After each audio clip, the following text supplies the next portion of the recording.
We have to talk about the elephant in the room. It's a big orange-haired, pompadoured elephant, a blowhard, a bigot, a misogynist, a homophobe, and currently the front runner of the Republican Party for the run for the President of the United States. He wants to make America great again. Let's talk about that a little bit. America, under the president that Donald Trump refuses to this day admits is an American, he refuses to admit the man has a legitimate birth certificate to this day, has never recanted those lies. Under that president who led us back from the worst recession since 1934, unemployment is below 5%. Oil is less expensive than any time in my lifetime, any time period, freeing up money for everybody. Interest rates, you could buy all the houses you want at 3.5%. Availability of college, it's never been more available than it currently is today. Never been more available in this country or in the world. Military, we're going to make America great again. Our military is larger than the next 17 militaries added together.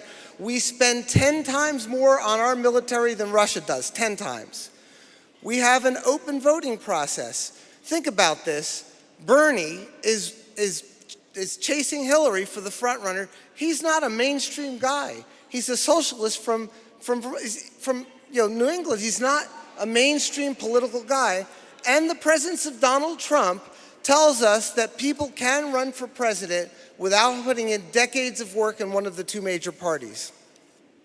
I want to tell you about a book that I've read that I recommend to every single one of you. You need to buy this and put it on your Kindle and start reading it. It's about politics, but it's also about life in America. It's about management at your companies and your U.S. operations. It's called Brown is the New White. We hope to get the author at our fall event in September. He's from San Francisco, and he's written a phenomenal book describing how a coalition of blacks, Latinos, and progressive-minded whites elected President Obama the last two elections and will elect the next president.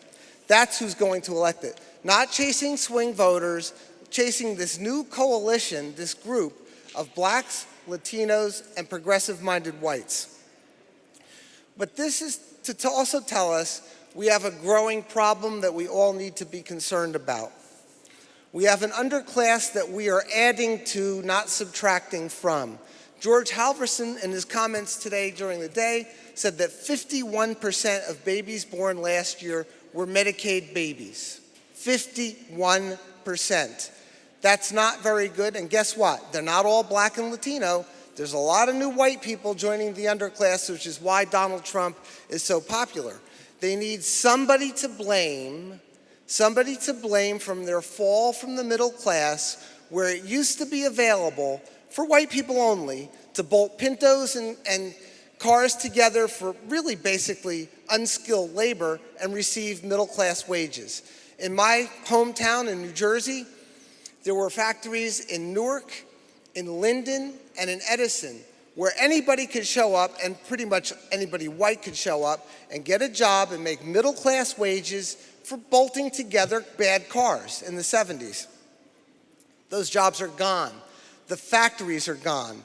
They're gone. They were torn down to the ground. You know what replaced them? You can get all the jobs you want at Amazon's intermodal space, 1.5 million square feet in New Jersey, for $9.50 an hour. Now, you can't afford a car or a boat or a house or a family at $9.50 an hour. And as a result, the people who formerly were bolting together Pintos, their families are angry.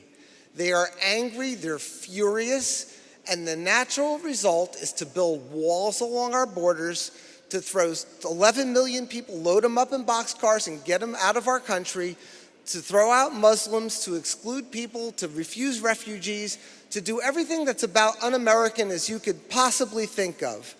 We have to really focus on this group. Look at who's dying from heroin overdoses. And all of a sudden, by the way, the governor of the state of New Jersey found his kinder and gentler side now that it's white people dying from heroin, and he wants to open rehab centers.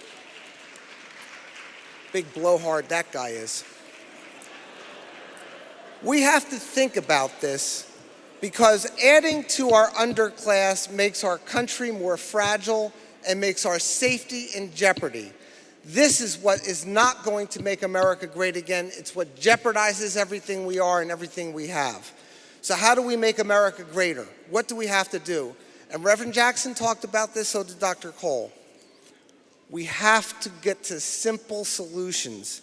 George Halverson has one. It's about getting poor children on the right track to a good education, and it starts with reading to babies, And poor mothers who are taught this have 70% compliance. It's so simple. If we can get some of you larger employers who touch the public, like Target and like Wells Fargo and like ADP, if you can touch people and say, here's 2 children's books, teach your people to go read to your children. We don't have to talk about income. We don't have to talk about poverty. Everybody, you need to read to your children.